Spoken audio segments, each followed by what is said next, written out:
Kematian Nike Ardila di saat itu mendadak menjadi misteri, lantaran ada yang bilang kalau mobil yang dikendarai Nike dipepet oleh.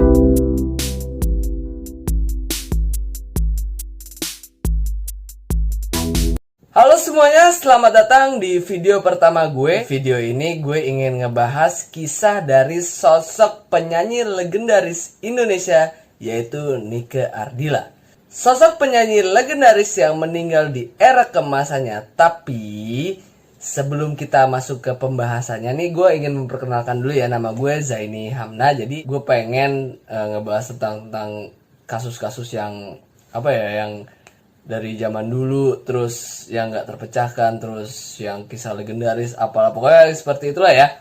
Langsung aja kita masuk ke kisah Nike Ardila. Raden Rara Nike Ratnadila atau dikenal dengan nama Nike Ardila lahir di Bandung pada tanggal 27 Desember 1975. Nike Ardila mengawali karir sebagai pemain film pada usia 11 tahun. Jadi nih Nike Ardila 11 tahun aja udah main film dia. Jadi ya masih SMP lah ya, dia udah main film. Ia merambah ke dunia tarik suara pada tahun 1986. Dia merilis single berjudul Lupa Diri yang dimuat dalam album kompilasi Bandung Rock Power. Ia juga sempat merilis album yang dia jadi di usia 11 tahun itu Nike Ardila sempat merilis album tapi kurang laris gitu karena usianya tuh masih terlalu muda dan liriknya tuh bertema percintaan. Jadi album itu nggak terlalu laris lah ya. Lalu nama Nike Ardila pun baru benar-benar meledak setelah merilis album berjudul Seberkas Sinar. Usia Nike saat itu baru usia 14 tahun. Album Seberkas Sinar ini terjual hingga 500.000 keping. Wow. Jadi di usia 14 tahun, Nike Ardila udah nyiptain lagu, nyiptain album dan terjual 500.000 keping. Gila banget sih. Gila lah ya. Di usia segitu. Lalu 1 tahun kemudian, Nike Ardila merilis album keduanya dengan judul Bintang Kehidupan. Penjualan album ini sangatlah fantastis. Album ini terjual mencapai 2 juta keping. Gila loh, bayangin. 2 juta keping coy. Di tahun itu, di tahun 90-an itu bener-bener gila banget menurut gue ya. Inilah album penentu kesuksesan karir Nike Ardila. Jadi setelah rilis Bintang Kehidupan itu bener-bener nama Nike Ardila bener-bener beng gitu loh. Gokil banget. Terus pasca perilisan album Bintang Kehidupan, nama Nike Ardila tuh makin melambung tinggi. Gila, setelah 2 juta keping dijual, nama Nike Ardila tuh makin gokil banget. Satu Indonesia tuh pada kenal Nike Ardila. Siapa yang gak kenal Nike Ardila di tahun itu? Awal tahun 1990-an menjadi saksi kebintangan nama Nike Ardila. Di usia muda, dia tuh udah bisa sejajar dengan para penyanyi papan atas di kala itu. Dan Nike Ardila itu dijuluki sebagai Ratu Rock Indonesia atau Lady Rocker lah ya. Bahkan, Nike Ardila di ajang internasional pun pernah mewakili Indonesia di Asia Song Festival pada tahun 1991 di Shanghai, Cina. Dan dia pun meraih juara sebagai penyanyi pop terbaik se-Asia pada usianya yang ke-15 tahun. Usia 15 tahun udah ngewakilin Indonesia di ajang Asia dan dia juara. Keren sih. Di Indonesia pun Nike Ardila mendapat berbagai macam penghargaan. Bahkan setelah kepergian Nike Ardila, ia mendapatkan penghargaan Triple Platinum Awards pada tahun 2010 untuk koleksi komplit yang terjual 500 kopi dalam waktu 2 hari. Dalam waktu 2 hari, Nike Ardila bisa menjual albumnya sebanyak 500.000 kopi. Itu wow banget. Tapi sayangnya, pada tanggal 19 Maret 1995 di usia yang ke-19 tahun, Nike Ardila meninggal dunia saat mobil yang dikendaria menghantam beton di Jalan R.E. Marta Dinata di Bandung. Dan ini dia kronologi kematian Nike Ardila. Pada tanggal 18 Maret 1995, sehari sebelumnya, Nike Ardila itu bersama manajernya Atun melakukan perjalanan dari Bogor ke Bandung menggunakan mobil pribadinya. Nike saat itu baru selesai syuting.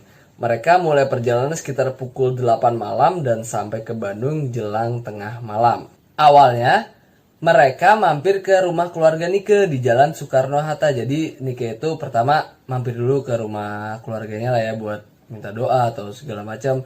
Habis itu Nike pergi lagi buat ketemu sama teman musisi dan artis lainnya. Pertama Nike ke Hotel Jayakarta buat bertemu Gugun Gondrong. Lalu habis itu ke BRI Tower untuk mengobrol santai bersama rekan-rekan artisnya. Pada pukul 3 pagi, Nike dan manajernya merasa lapar. Keduanya memutuskan untuk makan di restoran Kintamani. Lalu sempat lagi mampir ke Hotel Jayakarta untuk melanjutkan obrolan bersama rekannya. Pada pukul 5.30 pagi, keduanya pamit untuk kembali ke Bogor karena si Nike itu ada syuting di Bogor, makanya ya buru-buru lah ya.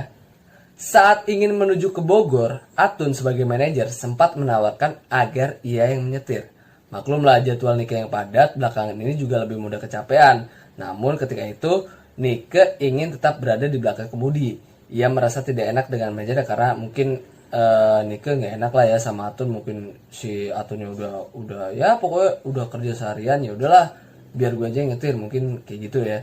Terus akhirnya ya udah Atun ngalah. Tapi perjalanan di pagi itu agak terburu-buru karena Nike harus segera kembali ke Bogor karena ada jadwal syuting pada pukul 8 pagi. Akhirnya mereka menuju Bogor. Sesampai dari Jalan R.E. Marta Dinata atau dikenal juga sebagai Jalan Riau, sekarang ini udah ganti nama. Mobil Nike terhalang oleh mobil berwarna merah yang melaju dengan amat pelan. Pagi itu jalanan Bandung masih sepi karena sedang diburu-buru waktu. Nike memutuskan untuk menyalip mobil merah tersebut. Tak disangka, dari arah berlawanan muncul mobil Daihatsu TAF yang melaju dengan kencang. Akhirnya Nike pun kaget, terus Nike membanting setir ke arah kiri. Mobil langsung menabrak sebuah pohon beringin, lalu terpental dan menabrak pagar beton bak sampah. Jadi Nike ini lagi buru-buru mau syuting, habis itu ya di depannya ada mobil yang lemot banget. Dia nyoba nyelip, habis itu dia kaget kan ada mobil. Ya udahlah langsung dia kaget banting kiri. Akhirnya kecelakaan. Tapi naasnya saat itu Nike Ardila nggak pakai sabuk pengaman, sedangkan Atun selamat di tragedi itu.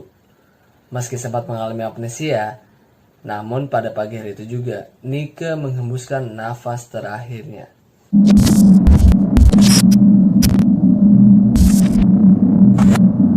Konspirasi kematian Nike Ardila. Kematian Nike Ardila di saat itu mendadak menjadi misteri, lantaran ada yang bilang kalau mobil yang dikendarai Nike dipepet oleh mobil hardtop merah. Akibat hal ini Nike mengalami kecelakaan. Tapi polisi yang menangani kasus ini mengatakan kalau kecelakaan ini tidak direncanakan dan murni tanpa adanya bukti atau tanda tindak kejahatan. Lantas mana yang benar dari kisah ini? Itu konspirasi pertama. Yang kedua, ini sih yang menurut gue paling aneh. Ibu dari Nike Ardila itu baru tahu tentang kematian putrinya 3 hari setelah jenazahnya dikubur. Wow. 3 hari setelah jenazahnya dikubur, ibunya baru tahu bahwa anaknya itu meninggal dunia. Kan harusnya itu yang pertama dikabar itu ya keluarga. Apalagi sosok orang tua ya. Pokoknya pertama yang dikabarin ketika keluarga kita mengalami kecelakaan atau apapun ya itu pertama keluarga. Tapi ini ibunya baru tahu 3 hari setelah kematian Nike Ardila. Ibu Nike Ardila itu cuma tahu bahwa putrinya kecelakaan dan sedang dirawat di rumah sakit. Selebihnya ibunya gak tahu apa-apa. Gak tahu apa-apa. Cuma tahu ya udah anak gue cuma kecelakaan. Tapi ini gimana keadaannya, dan ibunya belum dikasih tahu. Dan yang lebih gokil lagi, ibunya Nike Ardila itu tahu dari teman-teman artis Nike Ardila, bukan dari pihak kepolisian atau pihak dekat atau apapun. Jadi ibunya Nike Ardila tahu bahwa Nike Ardila itu meninggal dari teman-teman artisnya. Dari kejadian ini mungkin udah jelas jika kematian Nike Ardila itu sengaja disembunyi-sembunyikan dari halayak ramai, termasuk ibunya sendiri. Konspirasi selanjutnya, Nike Ardila mengonsumsi narkoba dan minuman keras.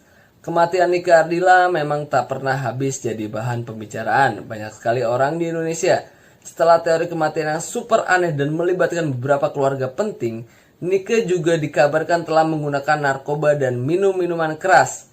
Kecelakaan terjadi karena tidak bisa menyetir dengan baik karena di bawah pengaruh miras.